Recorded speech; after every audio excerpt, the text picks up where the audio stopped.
First, we want to be judged by what we do. So you were asking about divesting from stocks. We're divesting from fossil fuel energy. You know, the analogy for us is not the stock. It's when you look at Apple stock, you're looking at a company that's 94% clean energy in all of its corporate facilities.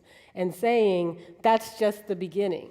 Saying we understand that that in some ways is the easiest thing to do. Now we have to start to change that part of the world, which is our supply chain and our customer base, which is certainly huge. And so we know we have work to do.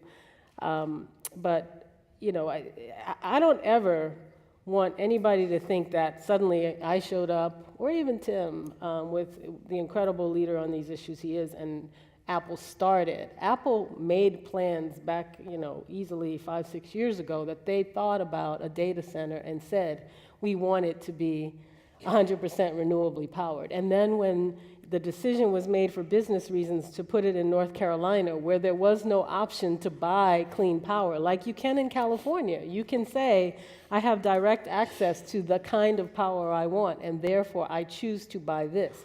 We went ahead and said, since that's not an option, we'll build one. And we built something on the scale of what a utility would build. That's what's there now. So that doesn't happen overnight. The difference at Apple is something Tim talks a lot about, which is, I think, part of the reason I'm there, is that we understand that we need to talk about it.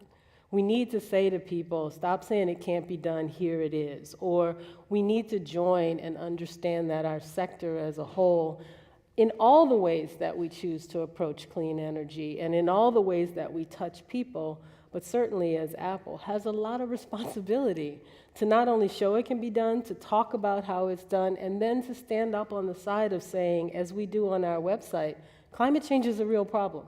And therefore, you know, we're not interested in having discussions about that. We want to talk about the solutions. And they're doable and they're economically achievable.